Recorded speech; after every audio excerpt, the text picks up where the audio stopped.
और ये दो कारक यदि नितिन नवीन जी की कार्यकारिणी में नहीं दिखे तो मैं समझूंगा ये भारतीय राजनीति के साथ बेईमानी से पता नहीं क्यों बनाया राजेश अग्रवाल को कोषाध्यक्ष। बहुत बड़े उद्योगपति है नहीं। जो उन्होंने पत्रकारों के खिलाफ बोला रायबरेली में कि मैं तुम्हारे संपादकों से बात कर लूंगी, तुम्हारे मालिकानों से बात करूंगी, ये बहुत अच्छी बातें नहीं थी। नमस्कार, आप देख रहे हैं भारत अपडेट। मैं हूं आपके साथ ऋतु भंडारी। खास पैनल हमारे साथ जुड़ा हुआ है जिनसे आप सभी का परिचय करा दे। डॉक्टर सुनील कौशिक जी हमारे साथ जुड़ चुके हैं, वरिष्ठ पत्रकार। डॉक्टर सुनील कौशिक जी, आपके पास आते हुए सर, चूंकि कई बड़े नाम लगातार सामने आ रहे हैं जिसमें ये कहा जा रहा है कि 7 से ज्यादा वो सूरमा हैं उत्तर प्रदेश के जिनको सीधे तौर पर केंद्र के संगठन में एक बहुत बड़ी जिम्मेदारी दी जा सकती है, जिसमें चाहे स्मृति ईरानी हो और भी तमाम ऐसे बड़े नाम सामने आ रहे हैं। अब इनको कैसे देखा जाए? क्या ये मानकर चला जाए कि 2029 के विजन के साथ साथ सबसे पहले प्राथमिकता के तौर पर 27 का चुनाव? देखो ऋतु, ये कहना तो थोड़ा सा मुश्किल है कि भारतीय जनता पार्टी में कौन आएगा कौन नहीं आएगा, क्योंकि अभी तक ऐसा हुआ नहीं है कि मीडिया में चर्चा आने के बाद वो लोग आए हों। लेकिन ये जरूर मैं कह सकता हूं कि भारतीय जनता पार्टी के ऊपर दबाव होगा। एक तो महिलाओं की संख्या बढ़ाने का दबाव होगा। जहां महिलाओं के आरक्षण और परिसीमन की बात जहां भारतीय जनता पार्टी कर रही है, इस राष्ट्रीय कार्यकारिणी से ये सिद्ध भारतीय जनता पार्टी को करना पड़ेगा कि भाजपा महिलाओं के प्रति कितनी संवेदनशील है। महिलाओं को क्या 33% से ज्यादा कार्यकारिणी में आरक्षण मिलेगा कि नहीं मिलेगा, ये संदेश भारतीय जनता पार्टी को देना पड़ेगा। दूसरा, नितिन जी अभी 50 साल के नहीं है, 50 साल के आसपास के हैं और जैन जी बड़ा आंदोलन चल रहा है, तो क्या जैन जी को स्थान मिलेगा? क्या जैन जी की भूमिका अपनी राष्ट्रीय कार्यकारिणी में रखेंगे? क्या जिस तरीके से चर्चा नितिन जी ने कहा और नितिन जी की जो राजनीतिक कैरियर है, मुझे लगता है कि वरिष्ठ नेताओं के साथ साथ मुझे लगता है अपने से नीचे के नेताओं को, युवाओं को, जैन जी को रखना उनके लिए बहुत आवश्यक होगा। क्योंकि जो इस समय भारत में जो व्यवस्था चल रही है, तमाम प्रदेशों में आंदोलन चल रहा है और युवा सड़कों पर है, तो युवाओं को संतुष्ट करने के लिए, और मोदी जी ने कहा भी है, अभी अपने सांसदों से भी कहा, अपने मंत्रियों से भी कहा कि युवाओं से संवाद बढ़ाइए, इंस्टाग्राम पे आइए, अन्य प्लेटफॉर्म पर आइए, युवाओं से संवाद कैसे बढ़ेगा। तो क्या युवाओं को जगह मिलेगी? क्या युवाओं को संवाद की भूमिका में रखा जाएगा? ये महत्वपूर्ण है। और ये दो कारक यदि नितिन नवीन जी की कार्यकारिणी में नहीं दिखे तो मैं समझूंगा ये भारतीय राजनीति के साथ बेईमानी सिद्ध होगी। अब जो नितिन नवीन जी को देखना है कि निश्चित तौर से महिलाओं को और जैन जी को रखना है कि नहीं रखना है, जो महत्वपूर्ण है। वैसे राजेश अग्रवाल है, राजेश अग्रवाल को कोषाध्यक्ष बनाया, अब पता नहीं क्यों बनाया राजेश अग्रवाल को कोषाध्यक्ष। बहुत बड़े उद्योगपति है नहीं। उत्तर प्रदेश की सरकार में मंत्री थे तो मंत्री पद से हटाया गया क्योंकि उन पर भ्रष्टाचार के आरोप लगे थे। तमाम ऐसी बातें रही उस समय, इसलिए पूरा मंत्रिमंडल भी नहीं, वो मंत्रिमंडल का कार्यकाल भी पूरा नहीं कर पाए थे। दूसरा, जहां डॉक्टर साहब की बात है जो गोरखपुर से आते हैं, उनको राष्ट्रीय कार्यकारिणी में रखा गया। दुर्विरोधी योगी जी के माने जाते हैं। इस तरीके के विधायक के चुनाव में जो भूमिका वहां गोरखपुर में देखी गई सब लोग जानते हैं। मुझे लगता है कि इन सब चीज से ऊपर उठ करके तमाम ऐसे चेहरे थे, जैसे लक्ष्मीनारायण वाजपेयी जी की बात कर लीजिए, प्रदेश अध्यक्ष के पद पर रहते हुए 2014 का चुनाव के नतीजे अलग थे। जो उनके दौरे जो व्यवस्था थी, जो एक ब्राह्मण चेहरा था, उसको आपने दरकिनार कर दिया, न मंत्रिमंडल में रखा न कहीं रखा, राज्यसभा में जाकर के बाद में भेजा, जब बहुत ज्यादा किरकिरी हो गई। तो ऐसी स्थिति में क्या वो चीजें रख पाएगी कार्यकारिणी में भारतीय जनता पार्टी? ये लिस्ट आने के बाद हम लोग समीक्षा करेंगे। वैसे रिपोर्ट में आपने सारे कुछ तथ्य रखती हैं, तो मेरे पास कुछ बताने को तो है नहीं। आपकी रिपोर्ट बहुत अच्छी तैयार हुई थी, लेकिन ये है कि जैन जी और महिलाओं को लेकर के कितनी संवेदनशील भारतीय जनता पार्टी होगी। जो कुछ कह रही है मीडिया प्लेटफॉर्म पर, जो संसद में और राज्यसभा के दौरान जो चर्चा रही, क्या निश्चित तौर से कार्यकारिणी में उसकी झलक दिखाई देगी कि नहीं देगी, ये ज्यादा महत्वपूर्ण है। लेकिन सर, एक और चीज मैं समझने का प्रयास करूंगी, क्योंकि आपने ये बेहद महत्वपूर्ण बात कही है और इससे मैं सहमत हूं कि बीजेपी कब एक कार्यकर्ता को कहां किस चोटी पर बैठा दे, किस पद पर बैठा दे, बीजेपी नहीं, खुद बीजेपी को भी नहीं पता होगा, क्योंकि तमाम नामों को लेकर कयासबाजी चल रही है। निश्चित तौर पर ये नामों में परिवर्तन हो सकता है, कुछ ऐसे नाम चौंकाने वाले सामने आ सकते हैं जो कि हम सभी की सोच से परे हो। अब इस बीच अगर सिर्फ इन्हीं नामों का जिक्र करें, जिन 7 सूरमा उत्तर प्रदेश के लिए कहे जा रहे हैं कि इनको सीधे तौर पर एक बहुत बड़ी जिम्मेदारी दी जाए, अगर जिम्मेदारी दे दी जाती है तो ये गुटबाजी के तौर पर देखा जाएगा आने वाले समय पे, या फिर बीजेपी के लिए संजीवनी साबित होगा? देखो, मुझे नहीं लगता कि ये लोग आ पाएंगे। देखो, स्मृति ईरानी का नाम चल रहा है। स्मृति ईरानी कहाँ है इस समय चर्चा में? कहीं चर्चा में नहीं है। और क्यों उनको साइडलाइन किया गया ये हम सब लोग जानते हैं। पुनर्जीवित करने की उनको क्या आवश्यकता है? जी तमाम महिलाएं बहुत अच्छे से भारतीय जनता पार्टी में काम कर रही हैं, तो विवाद की स्थिति क्यों होगी? जो उन्होंने पत्रकारों के खिलाफ बोला रायबरेली में कि मैं तुम्हारे संपादकों से बात कर लूंगी, तुम्हारे मालिकानों से बात करूंगी, ये बहुत अच्छी बातें नहीं थी। क्षेत्रीय रिपोर्टर जो अपनी ड्यूटी पूरी कर रहा है और जो उसे इस क्षेत्र के सवालों का जवाब तो तुम्हें ही देना पड़ेगा भाई।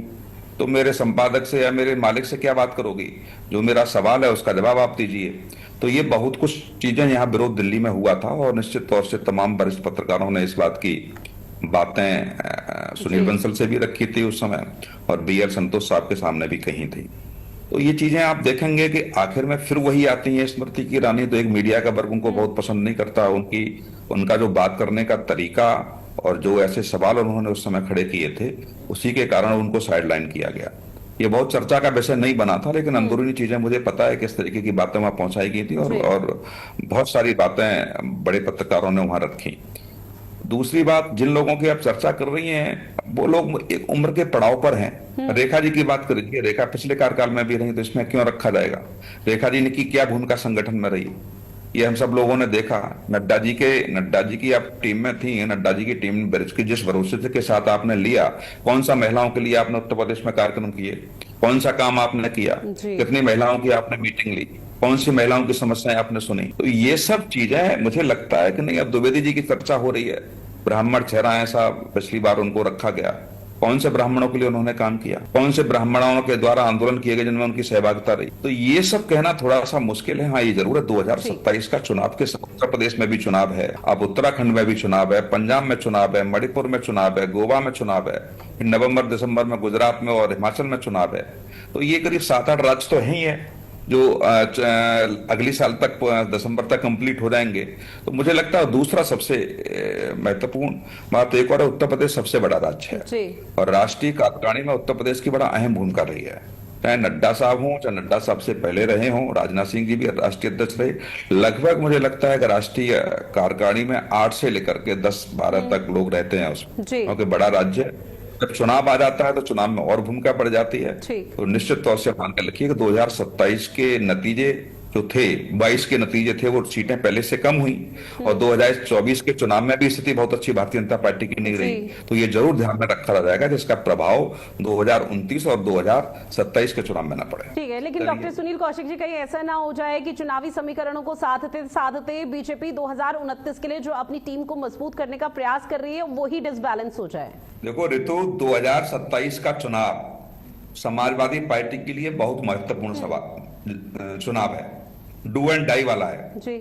यार 2027 में समाजवादी पार्टी नहीं जीती तो 2027 के बाद समाजवादी पार्टी समाप्ति की ओर बढ़ेगी। 2027 के ठीक बाद चुनाव बाद समाजवादी पार्टी हार जाती है तो एक बड़ी टूट होगी, इससे कोई नकार नहीं सकता और सत्ता में आना बहुत मुश्किल होगा। तो ये अखिलेश जी भी समझ रहे हैं, समाजवादी पार्टी के नेता भी समझ रहे हैं कि सपा के लिए 2027 बहुत महत्वपूर्ण है, क्योंकि कोई भी पार्टी हो 15 साल सत्ता से दूर हो जाती है तो बहुत मुश्किल होता है पार्टी को चलाना। फिर कोई ही भी बड़ा आंदोलन या बड़ी व्यवस्था परिवर्तन की बात आए तब भले सत्ता में ला सकते हैं, लेकिन यह भी कर सकते हैं कि किसी भी पार्टी को चलाने के लिए धन की बहुत आवश्यकता होती है और धन आता है चंदा से, और चंदा लगभग लोग उसी को देते हैं जो सत्ता में रहता है। अधिकतर राज्यों में हम देखते हैं कि 5 साल सपा, 5 साल भाजपा, 5 साल कांग्रेस, तो परिमाण थोड़ा बहुत होता रहता है। बसपा को आप देखिए, सत्ता से दूर हो गई तो दूर होती चली गई और आप देखिए 12% पे आके सिमट गई बहुजन समाज पार्टी। तो 2027 का है महत्वपूर्ण चुनाव, इसमें कोई दो राय नहीं है और भाजपा के लिए भी महत्वपूर्ण है। भाजपा के लिए इसलिए महत्वपूर्ण है कि वो चेहरा जो तमाम प्रदेशों के विधानसभा चुनावों में बुलाया जाता है, जो प्रधानमंत्री मोदी जी के बाद सबसे ज्यादा रैलियां योगी जी करते हैं और योगी जी के नेतृत्व में चुनाव लड़ा जाए तो भाजपा के लिए भी बहुत महत्वपूर्ण है। ये तो वही चुनाव हार जाएंगे जहां पार्टी कहती है, कार्यकर्ता कहते हैं कि दूसरे प्रदेशों में चुनाव जिताने का मंत्र योगी जी के पास है। योगी जी की रैलियों में लोग बुलाने की आवश्यकता नहीं होती, अपने आप लोग उनको सुनने के लिए आते हैं। अधिकतर नेताओं की पार्टियों में कार्यकर्ताओं को कैसे बुलाया जाता है, ये सब चाहे सपा हो, भाजपा हो, कोई भी हो, बसपा हो, कांग्रेस हो, ये सब में चलता है कि कैसे बुलाया जाता है। लेकिन कुछ नेता गिने चुने ऐसे होते हैं जिसमें बुलाने की कार्यकर्ताओं को या जनता को आवश्यकता नहीं होती। उन नेताओं में योगी जी हैं यदि योगी जी के नेतृत्व में चुनाव 2027 का लड़ा जाता है और वो चुनाव हार जाते हैं तो भाजपा के लिए भी बहुत महत्वपूर्ण है और अखिलेश यादव जी के लिए भी बहुत महत्वपूर्ण है। तो ये अब 2027 का चुनाव बताएगा। जैसे चौहान साहब ने कहा कि हम 40,000 रुपए देंगे। अब 40,000 की अखिलेश जी इसलिए बात कर रहे हैं कि अधिकतर राज्यों में आप देखेंगे कि महिलाओं की भूमिका बढ़ गई। महाराष्ट्र के चुनाव में आप देखिए, पश्चिम बंगाल के चुनाव में देखिए, बिहार के चुनाव में आप देखिए, कुछ बजट महिलाओं को सुविधापूर्वक दिए जाने के पक्ष में घोषणा की मुख्यमंत्री ने, तो महिलाओं को अधिकतर वोट मिला, भारतीय जनता पार्टी को सत्ता में आई। और एक ये रणनीति भी तैयार की जा रही है, उत्तर प्रदेश सरकार कर रही है, और उसमें जल्दी खुलासा होगा कि महिलाओं को रिझाने के लिए कौन सी ऐसी स्कीम शुरू की जाए, कहां से बजट की कटौती होगी, इस पर भी तैयारी चल रही है, क्योंकि छोटा मोटा बजट नहीं होगा। अब जैसे समाजवादी पार्टी ने कहा कि हम 40,000 देंगे, हो ही नहीं सकता, किसी कीमत पर नहीं हो सकता कि 40,000 आप दे सकते हैं। लेकिन 10,000 की बात करते, 15,000 की बात करते तो ठीक है, 70,000 करोड़ के आसपास की बात है, तो कहीं ना कहीं से कटौती करके किया जा सकता था, कहीं सेस लगा जा सकता था, कुछ और भी व्यवस्था हो सकती। लेकिन 3 लाख करोड़ का मतलब यह कि 1/3 बजट आप महिलाओं को नहीं दे सकते। बहुत बहुत बड़ा बजट हो गया 1/3, और कहां से आप कटौती कर पाएंगे।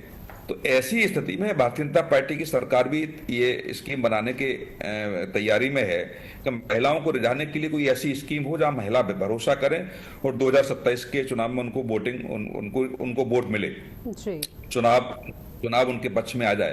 तो अब ये तय करेगा।